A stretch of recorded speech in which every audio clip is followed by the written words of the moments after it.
સિદ્ધાર્થથી કંઈ ના થયું ને તો લીલા હુમલો કરી દેશે અને આ ફિક્સ છે. લીલા સાથે બહુ ખરાબ થયું. બાતમીદાર કોણ છે? સિદ્ધાર્થની ગર્લફ્રેન્ડ રાધે અને રાધેની દોસ્ત આપણા ડિપાર્ટમેન્ટની છે. એને આપણા ઓપરેશનની ખબર છે? ના, ખાલી જાણકારી જાણવા માટે જ દોસ્ત બનાવી છે.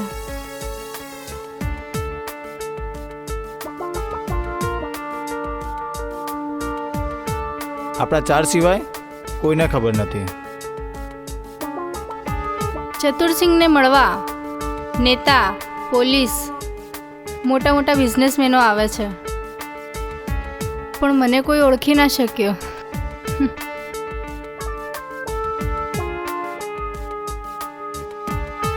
માયા, જે થાય એ જોઈ રાખ. આપણે સમયની રાહ જોવાની છે.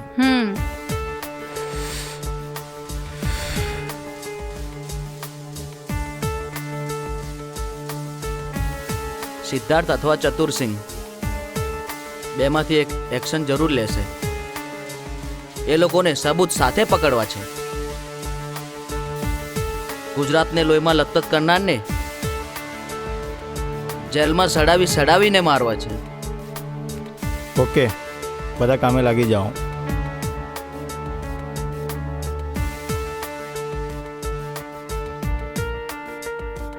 આવ, બેસ.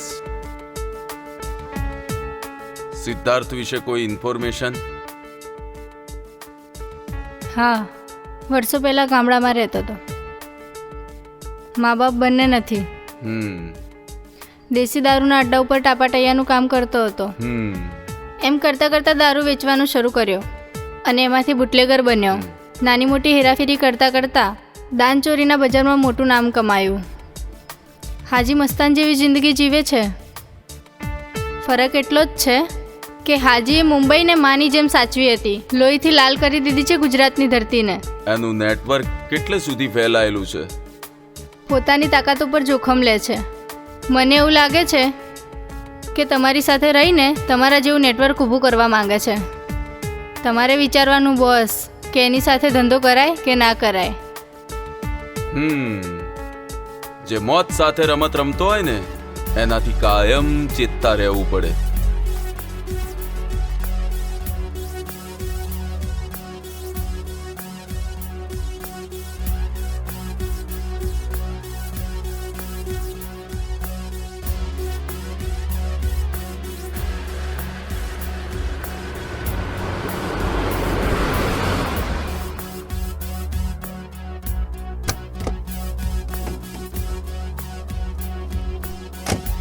મને અહીંયા કેમ બોલાવી છે?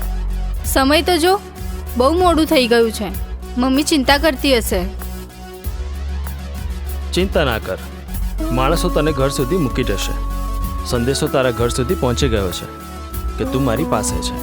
ઠીક છે, બોલ શું કામ છે? મા સાથે મનમુટાવ થઈ ગયો છે. તું મનાવી લે. રાધે, તારા સિવાય આ કામ કોઈ નહીં કરી શકે.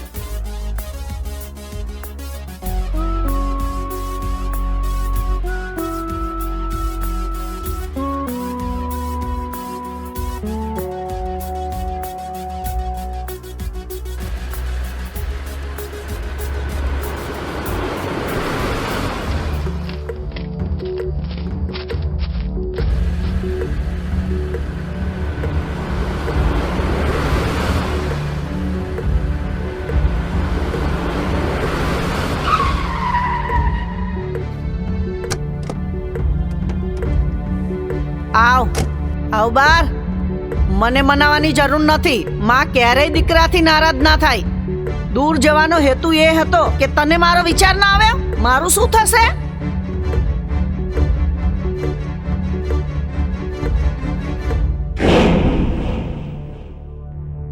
માં, તું અહીં ક્યાંથી? આ તો સાવ નવી જગ્યા છે. તને ખબર કેવી રીતે પડી? માં છું તારી. તું નવો ખેલાડી છે. ચતુરસિંહ ને એના માણસો 24 કલાક તારી પાછળ પડ્યા છે.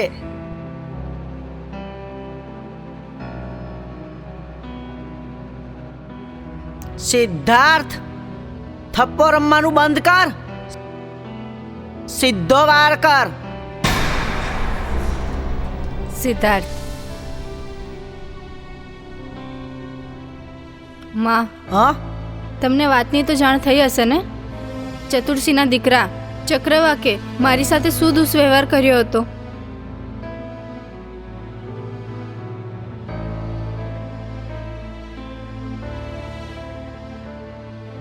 ચિંતા ના કર, એની શાન તો હું જ ઠેકાણે લાવીશ. છેલ્લા કેટલાય સમયથી કહે છે કે આ કરી દઉં ને એ કરી દઉં, ક્યારેય કરતો નથી, બસ વાતો જ કરે છે. સાંભળમાં, 10મા દિવસે આખી દુનિયામાં દશામાનું વિસર્જન કરતી હશે, પણ હું ચતુર્સિંહનું વિસર્જન કરીશ. તો સાંભળ બેટા, છેલ્લો જંગ લડવા જતા પહેલા માના આશીર્વાદ લેવા બહુ જ જરૂરી છે. જય માતાજી. જય માતા. સાંજે આરતીમાં મળીશું.